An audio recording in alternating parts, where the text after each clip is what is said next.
యాదాద్రి భువనగిరి జిల్లాలో ఇటీవల కాలంలో జరిగిన అభివృద్ధి కార్యక్రమాలు, ముఖ్యమైన సంఘటనలు, రాజకీయ అంశాలు, నేతల పర్యటనలు తదితర అంశాలపై మా ఆకాశవాణి ప్రతినిధి బి. రమేష్ అందిస్తున్న జిల్లా నివేదిక. యాదాద్రి భువనగిరి జిల్లా సంస్థాన్ నారాయణపురం మండలం సర్వేల్ గురుకుల పాఠశాలలో చదివిన సీనియర్ ఐఏఎస్ అధికారి Burra Venkatesham Telangana Public Service Commission నూతన చైర్మన్గా నియమితులవ్వడంతో ఉపాధ్యాయులు, గ్రామస్తులు హర్షం వ్యక్తం చేశారు. బుర్రా వెంకటేశం సర్వేల్ గురుకుల పాఠశాల పూర్వ విద్యార్థి. సర్వేల్ గురుకులంలో 1983-84 విద్యా సంవత్సరంలో 10వ తరగతి పూర్తి చేశారు. టీజీపీఎస్సీ మాజీ చైర్మన్, మాజీ డీజీపీ మహేందర్ రెడ్డి కూడా సర్వేల్ గురుకులంలోనే విద్యను అభ్యసించారు.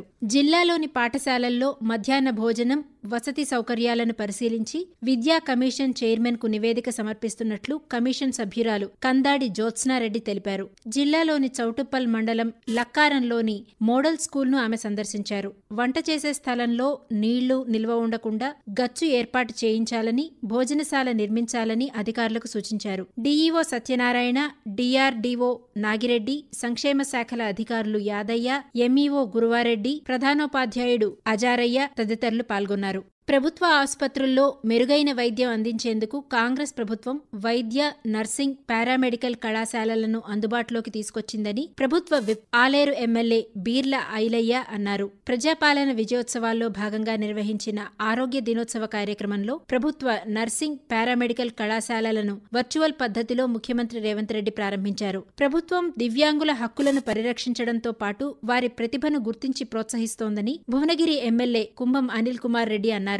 అంతర్జాతీయ దివ్యాంగుల దినోత్సవం పురస్కరించుకుని కలెక్టరేట్ సమావేశ మందిరంలో నిర్వహించిన వేడుకలను కలెక్టర్ హనుమంతరావుతో కలిసి ప్రారంభించారు. కలెక్టర్ హనుమంతరావు మాట్లాడుతూ ప్రతి సోమవారం నిర్వహించే ప్రజావాణి కార్యక్రమాల్లో ఒక వారాన్ని దివ్యాంగుల కోసం కేటాయిస్తామని తెలిపారు. తెలంగాణ రాష్ట్ర ఏర్పాటు కోసం ప్రాణత్యాగం చేసిన శ్రీకాంతాచారి 15వ వర్ధంతిని యాదాద్రి భువనగిరి జిల్లా మోత్కూరు మండలం పొడిచేడు గ్రామంలో ప్రభుత్వ విప్ ఆలేరు ఎమ్మెల్యే బీర్ల ఐలయ్య నిర్వహించారు. ఈ కార్యక్రమంలో శ్రీకాంతాచారి తల్లిదండ్రులు శంకరమ్మ, వెంకటాచారి పాల్గొన్నారు. ఈ సందర్భంగా ఎమ్మెల్యే ఐలయ్య మాట్లాడుతూ శ్రీకాంతాచారి తెలంగాణ ప్రజల గుండెల్లో ఎల్లప్పుడూ నిల్చే ఉంటారని చెప్పారు. జిల్లాలోని బీబీనగర్ ఎయిమ్స్ ఆసుపత్రి ప్రసూతి వైద్యంలో కొత్త మైలురాయిని అందుకుంది. ఆసుపత్రిలోని ప్రసూతి, గైనకాలజీ విభాగంలో మొట్టమొదటిసారిగా ఎండోస్కోపీ శస్త్రచికిత్స, డయాగ్నోస్టిక్ శస్త్రచికిత్స, డయాగ్నోస్టిక్ హిస్ట్రోస్కోపీ, ఎండోమెట్రియల్ బయాప్సీ సేవలను ప్రారంభించారు.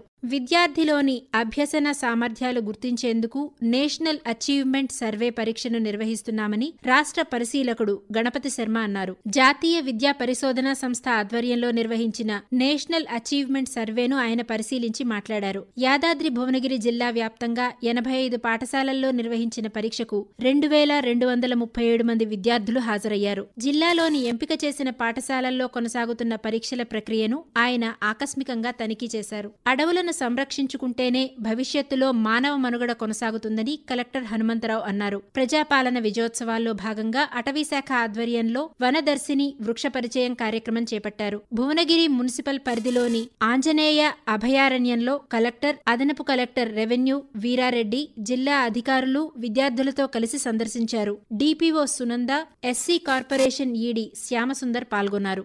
నిరంతర పరిశోధనలతో మంచి ఫలితాలు సాధించవచ్చని AIIMS director doctor Vikas Bhatia, Nehru zoological park director doctor Sunil S Hiremath పేర్కొన్నారు. జిల్లాలోని Bibinagar AIIMS 1 health day microbiology వ్యవస్థాపక దినోత్సవాన్ని ఘనంగా నిర్వహించి మాట్లాడారు. ఈ సందర్భంగా స్క్రబ్ టైఫస్, లెప్టోస్పిరోసిస్ వ్యాధులపై నిర్వహించిన ఒకరోజు సమావేశంలో ప్రయోగశాల నిర్ధారణ నుంచి చికిత్స వరకు తీసుకోవాల్సిన జాగ్రత్తల గురించి వక్తలు వివరించారు. కార్యక్రమంలో national meat institute director doctor Barbuddhe, AIIMS dean doctor Rahul Narang, ESIC వైద్య కళాశాల మైక్రోబయాలజీ విభాగాధిపతి వేము లక్ష్మి పాల్గొన్నారు.